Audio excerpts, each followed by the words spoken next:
Online education में पुनः आपके साथ मैं sister Anita Minj, assistant professor, department of home science, holy cross women's college, Ambikapur, Chhattisgarh. मैं BSc home science part 1, subject community development, unit 5, topic recycling of waste पे चर्चा करने जा रही हूँ। आइए सर्वप्रथम हम जानें कि वेस्ट क्या है। वेस्ट यानी अपशिष्ट, व्यर्थ, कूड़ा, नष्ट, अनुपयोगी वस्तुएं। आज हम अपनी वैज्ञानिक एवं औद्योगिक प्रगति में काफ़ी आगे बढ़ चुके हैं, क्योंकि इसी के द्वारा हमें अनेक सुख सुविधाएं उपलब्ध हुई हैं। एक और मानव जीवन की गुणवत्ता में सुधार, वहीं पर्यावरण प्रदूषण की समस्या का जन्म। पर्यावरण प्रदूषण, जिससे आज संपूर्ण देश ही नहीं वरन संपूर्ण विश्व चिंतित है। अपशिष्ट पदार्थों को कई रूपों में वर्गीकृत किया गया है, जैसे स्वरूप के आधार पर ठोस, द्रव और गैस, नमी के आधार पर गीला कचरा एवं सूखा कचरा, स्रोतों के आधार पर घरेलू अपशिष्ट, नगर पालिका अपशिष्ट, औद्योगिक अपशिष्ट एवं कृषि अपशिष्ट।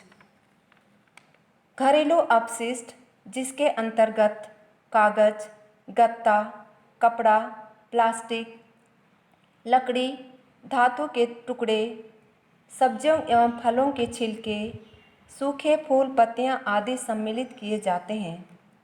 नगर पालिका अपशिष्ट, जिसके अंतर्गत मलमूत्र, विभिन्न संस्थानों, बाजारों, सड़कों से एकत्रित गंदगी, मकानों के तोड़ने से निकले पदार्थ तथा वर्कशॉप आदि के कूड़े सम्मिलित किए जाते हैं।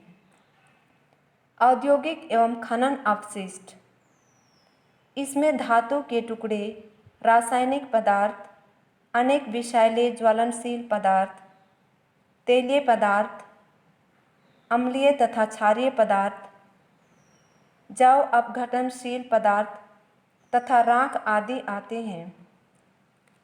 कृषि अपशिष्ट, इसमें घास फूस, पत्तियां, भूसा, डंठल आदि सम्मिलित किए जाते हैं। अपशिष्ट पदार्थ से तात्पर्य उन पदार्थों से है जिन्हें उपयोग के पश्चात अनुपयोगी मानकर फेंक दिया जाता है। जहां मानव निवास करते हैं वहां विभिन्न प्रकार के अपशिष्ट पाया जाना स्वाभाविक है। अपशिष्ट पदार्थों की वृद्धि पर्यावरण तथा मानव स्वास्थ्य पर प्रतिकूल प्रभाव डालते हैं। अब हम देखते हैं पर्यावरण एवं मानव स्वास्थ्य पर अपशिष्ट पदार्थों का दुष्प्रभाव। अपशिष्ट पदार्थ पर्यावरण प्रदूषण में अत्यधिक वृद्धि करते हैं, क्योंकि इनसे भू प्रदूषण के अतिरिक्त जल एवं वायु प्रदूषण में भी वृद्धि होती है। कूड़ा करकट के सड़ने गलने से अनेक प्रकार की गैस एवं दुर्गंध निकलने से वातावरण दूषित हो जाता है।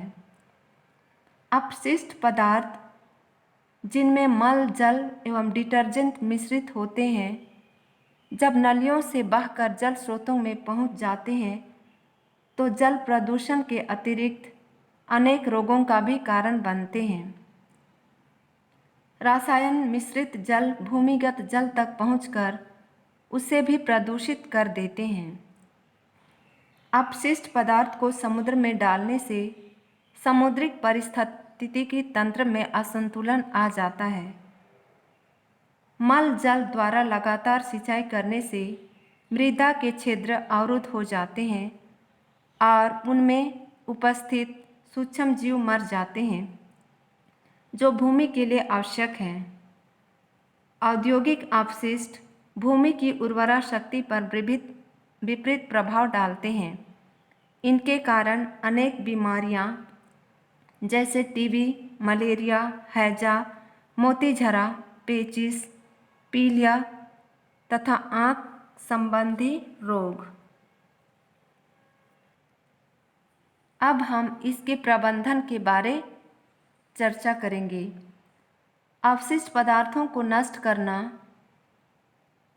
अपशिष्ट पदार्थों को नष्ट कर उनके कुप्रभाव से पर्यावरण एवं मानव को बचाया जा सकता है।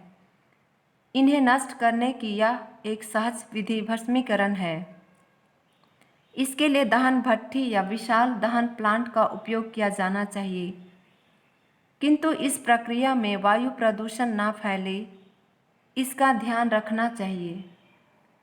रासायनिक क्रिया द्वारा भी अनेक अपशिष्ट पदार्थ को नष्ट किया जा सकता है अथवा उन्हें पुनः उपयोगी बनाया जा सकता है। गहरे महासागरों में अपशिष्ट का निस्तारण किया जा सकता है, किंतु इनमें यह ध्यान देना आवश्यक है कि सागरीय पर्यावरण प्रदूषित ना हो।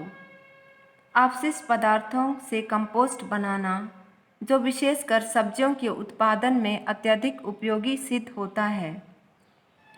दारण, इसके अंतर्गत वसा, पंख, रक्त, पशु अवशेषों को पकाकर चर्बी प्राप्त की जा सकती है, जिसका प्रयोग साबुन बनाने में किया जाता है। अब हम अगले चरण पे आते हैं, जो है रिसाइकलिंग। रिसाइकलिंग कचरा प्रबंधन का एक हिस्सा है। रिसाइकलिंग कचरे को नई सामग्री या उत्पाद में बदलने की प्रक्रिया है। रिसाइकलिंग का मतलब बेकार सामग्री को कुछ उपयोगी सामग्री में परिवर्तित करना है, जैसे ग्लास, पेपर, प्लास्टिक, एल्यूमीनियम तथा स्टील जैसे धातुएं आमतौर पर पुनर्नवीनीकरण की जाती है। यह पर्यावरण की सुरक्षा और सार्वभौमिक कार्बन उत्सर्जन को कम करने का एक शानदार तरीका है। अगर हम भविष्य में रिसाइकिल को ध्यान ना दें, पुराने इस्तेमाल किए हुए उत्पादों से नए उत्पाद ना बनाएं, तो पर्यावरण संबंधी समस्या और अधिक बढ़ सकती है। रिसाइकलिंग का महत्व। रिसाइकलिंग पर्यावरण को बचाने में मदद करता है, अतः हमें जनता को इसके महत्व के बारे में शिक्षित करना आवश्यक है, ताकि वे इसके प्रति अपना योगदान दें। रिसाइकलिंग पृथ्वी को बचाता है। एक उत्पाद का पुनर्नवीनीकरण पर्यावरण को सुरक्षित करने में मदद करता है।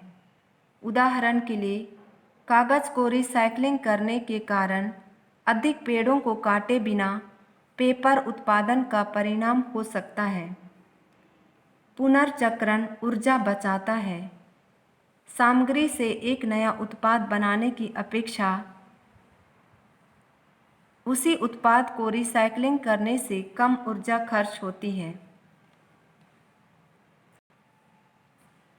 रिसाइकलिंग ग्लोबल वार्मिंग को कम करने और प्रदूषण को कम करने में मदद करता है। रिसाइकलिंग के मुख्य लाभों में एक ऊर्जा बचत है। लैंडफिल में रिसाइकलिंग अपशिष्ट उत्पाद को कम कर देता है।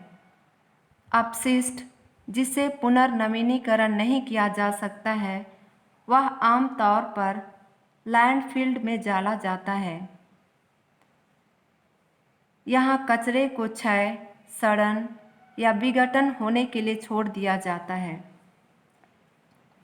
अधिक से अधिक कचरे को लैंडफिल में भेजा जा रहा है, और यदि भविष्य में लैंडफिल भेजने की बजाय रिसाइकिल नहीं की गई, तो लैंडफिल की जगह हमारे घरों के ठीक पीछे हो सकती है। रिसाइकलिंग पैसे बचाने में मदद करता है। पुनर्नवीनीकरण वस्तुओं पर आमतौर पर कम लागत लगती है। आइए अभी मैं आपको दिखाती हूँ कुछ व्यर्थ की चीज़ों से मैंने कैसे साज सज्जा हेतु उपयोगी वस्तुएं बनाई हैं।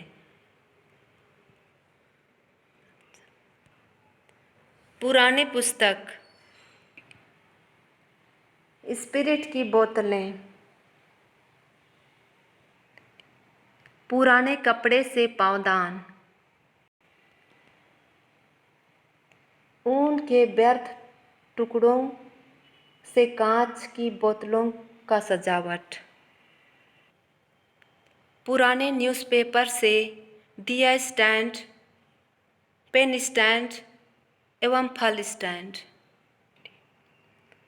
अतः आप सभी अपशिष्ट पदार्थ का पुनर्निर्माण करना प्रारंभ करें, क्योंकि यह खाली समय का सदुपयोग करना सिखाता है।